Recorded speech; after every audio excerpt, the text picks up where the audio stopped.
안녕하세요. 오늘은 약대를 입학하기 위해서 많은 사람들이 이제 학원을 가거나 인강을 보거나 다양한 방법으로 공부를 하는데 이제 오늘은 이제 기숙학원을 다녀서 합격을 한 동기입니다. 동기 불러왔고요. 그래서 기숙학원에 대해서 궁금해하시는 점을 이제 질문을 담았어요. 하나씩 물어보도록 하겠습니다. 자기소개 부탁드려요. 안녕하세요. 저는 5학년에 재학 중이고 지금 즐겁게 살고 있는 즐겁게 살고 있고 제가 양재기숙학원 3기로 마무리하고 학교에 입학을 했습니다. GPA는 80대 후반, 89 정도였고 피트는 과목별로 아니면 다 뭐 그냥 대충 총 몇 점 정도? 총해서 제 당시로 표점이 270 정도였는데 100분위로 하면 99, 99, 90, 85 이렇게 4개였어요. 네. 그리고 토익은 890. 890. 네. 혹시 전적 때도 밝아줄 수 있나요? 전적 때는 중앙대에 졸업했어요. 아, 수를 했어요. 네, 수를 했어요. 입학 당시 나이로는 23. 엄청 어린 나이에 23에 하신 거죠. 네. 학교 다니면서 재학 초시를 했다가 실패를 하고 기숙학원에 들어가서 사실상 2번 한 거죠. 재수해서 붙었어요. 입시 준비를 초시 때는 그럼 어떻게 하셨나요? 초시 때는 저는 학교 다니면서 단과랑 종합반 비슷한 매에서 거기서 이제 단과랑 종합반의 중간 형태를 띠고 있는 과는 내가 원하는 선생님을 선택해서 듣는데 내가 만약에 수업을 못 들었다 하면은 고강을 다 넣어줘서 그 고강을 들을 수 있는 형식으로 인강으로 학교 수업이 끝나고 그럼 거기 학원에 가서 그쵸. 수강 신청을 할 때 애초에 오전에 학교 수업을 다 몰아주고 그다음에 점심 먹고 학원으로 날아와서 밤에 오후 밤 수업을 쫙 들었어요. 그래서 그렇게 했더니 시간이 딱 되더라고요. 그래서 엄청 좀 힘들었어요. 제가 초시 때는 점수는 그렇게 많이 안 나왔는데 그럼 2학년 1학기 때부터 시작을 한 건가요? 2학년 1학기부터 바로 시작한 거죠. 공부한 시간이 생각보다 길지는 않나요? 8개월, 7개월, 8개월 정도 공부하고 갔는데 아무래도 그게 성적이 잘 나오지가 않더라고요. 학교에도 집중을 못하고 PT에도 집중을 못하고 하다 보니까 재학 초시로 성공하신 분들은 정말 대단한 것 같아요. 대단한 것 같아요. 떨어지고 나서 기숙학원을 가신 거죠? 네, 들어간 이유는 일단 첫 번째는 그게 제일 컸던 것 같아요. 혼자 준비한다는 게 너무 아예 종합반은 그래도 같은 사람들끼리 준비를 하잖아요. 네. 근데 이제 그게 아니고 학교를 다니다 보니까 학교를 다니는 사람도 아닌 거고 PT를 우직하게 준비하는 사람도 아니게 되니까 단과를 가서 수업을 들으면 들어보신 분들은 알겠지만 옆에 있는 사람들이랑 친해지거나 그런 구조가 전혀 아니잖아요. 내가 수업을 만약에 듣다가 놓친 부분은 영원히 놓치는 거예요. 영원히 놓치고 내가 만약에 학교 수업이나 시험 때문에 못 갔다 하면은 그 수업은 아예 못 듣는 아예 빠지는 부분이 되는 거니까 내가 많이 놓친 부분에 대해서 그거를 커버 칠 수 있는 방법이 아예 없더라고요. 그래서 그 부분이 너무 힘들었었고 저는 좀 제 자신을 통제를 스스로 잘 못하기 때문에 그걸 갖춰야 돼요. 네, 갇혀 있어야 돼서 핸드폰도 뺐고 잡아놔서 공부를 해줄 그런 게 좀 필요했어요. 그게 기숙학원? 그게 기숙학원. 결정적인 거는 선배 중에 피트 기숙학원을 들어가서 합격하신 분이 있어서 그분 얘기를 듣고 저는 결정을 했어요. 그분이 하신 얘기가 물론 나와서 공부를 해서 붙을 수도 있겠지만 내가 돈을 조금 더 쓰고 조금 더 돈을 쓰더라도 거기 들어가서 2년 할 거를 1년 안에 끝낼 수 있으면 그게 훨씬 더 잘한 선택이라고 얘기를 하더라고요. 그래서 저는 그 말 듣고서 들어갔어요. 기숙학원의 장점은 무엇이 있었나요? 장점은 아무래도 이제 다른 거에 대한 관심을 일체 끊고 장점이다. 끊고 공부에만 완벽하게 집중할 수 있다는 거 그리고 내 주변에 있는 사람들이 정말 열심히 하는 사람들이라는 거. 그래서 내가 모르는 문제가 있거나 잘못된 개념을 옆에 사람한테 물어보면 바로바로 대답해 줄 수 있고 이런 게 제일 좋은 것 같아요. 기숙학원 단점도 있겠죠? 단점이 있죠. 물론 있죠. 물론 있죠. 그래서 사실 거기에서는 일단 공부적인 관점에서 말씀을 드리자면 일단 맨 처음 PT를 준비하시는 분들이라면은 저는 기숙학원은 좀 추천을 드리지 않아요. 왜냐면 기숙학원을 들어갈 때 맨 처음에 레벨 테스트를 봐요.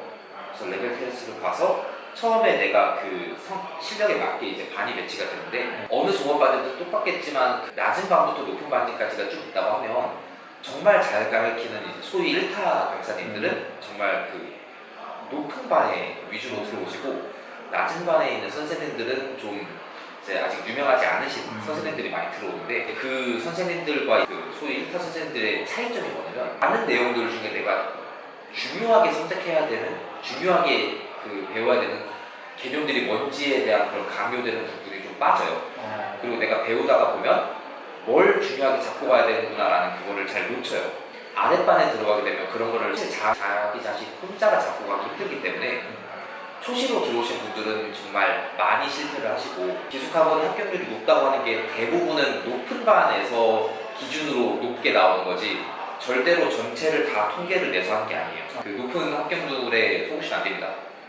초시생이 그렇게 많지 않아요. 정말 많지 않아요. 초시생이 아니시면은 좀 괜찮은 것 같아요. 그러니까 어떤 선생님이 괜찮고 어떤 부분을 내가 중요하게 외워야 된다, 중요하게 공부해야 된다 이런 좀 캐치하고 걸러내줄 수 있는 분들이라면 저는 학습적인 측면에서는 양지가 괜찮은 것 같아요. 학습적인 면의 단점 말고 또 다른 단점이 있나요? 또 상당히 좀 사소한 것들에서 신경을 많이 쓰게 돼요.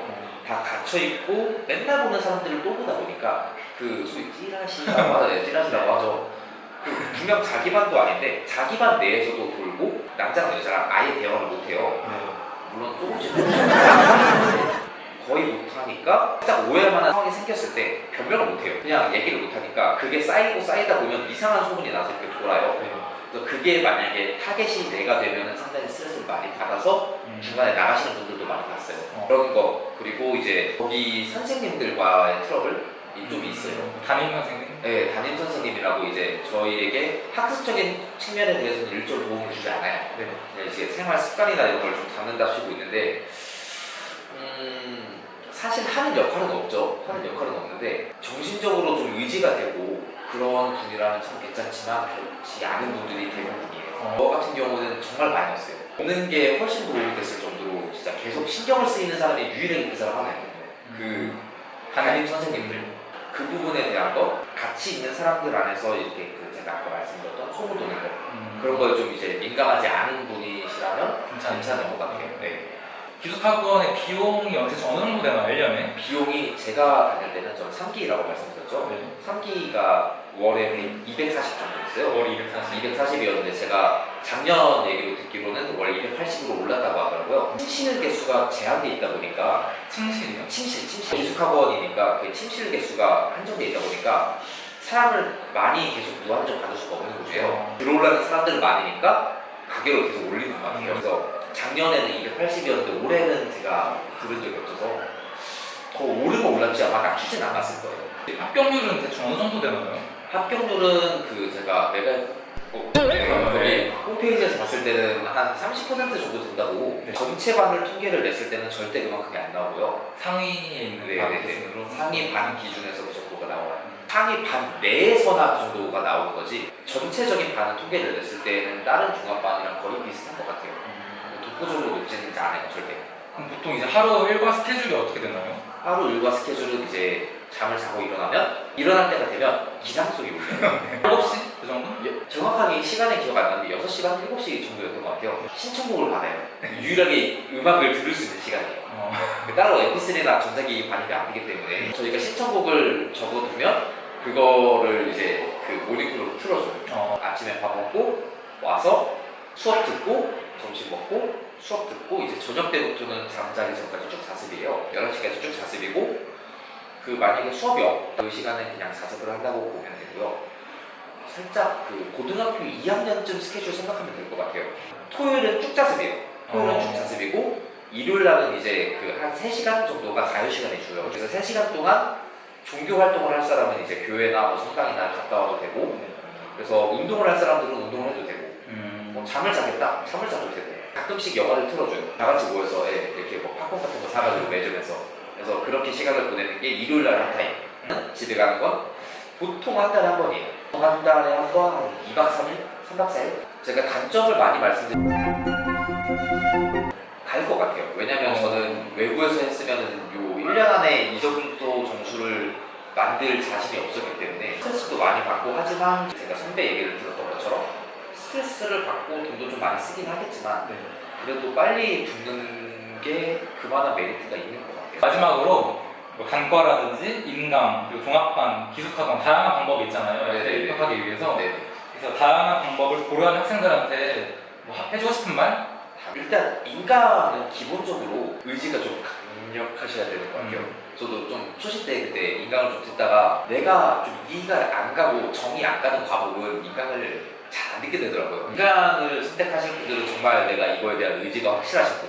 기숙학원은 제가 아까 말씀드렸던 대로 좀 어느 정도 내공이 좀 쌓였는데 제발 올해는 끝내고 싶다 하시는 분들이 관심이 많은 것 같고, 이제 처음 하신다 하시면 사실 저는 종합반이 맞다고 생각을 해요. 종합반을 하면 이제 같은 반 사람들이랑 너무 친해져가지고 좀 놀다가 막 치는 사람들이 많다고 들었는데 그 부분만 이제 적당히 하시면 될 것 같고, 단과는 좀 어느 정도 내공이 쌓였는데 기숙학원 들어가는 것까지는 좀 아닌 것 같고, 그러신 분들은 단과도 괜찮은 것 같아요.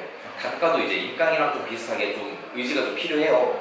수업만 하고서 내 그 자기 생활적인 거에 대한 건 전혀 안 잡아주니까 그 내가 수업을 따라갈 수 있을 정도가 되려면 의지가 어느 정도 필요해요. 그래서 내공이 좀 있고 좀 이제 의지가 있으신 분들은 저는 단과를 추천합니다.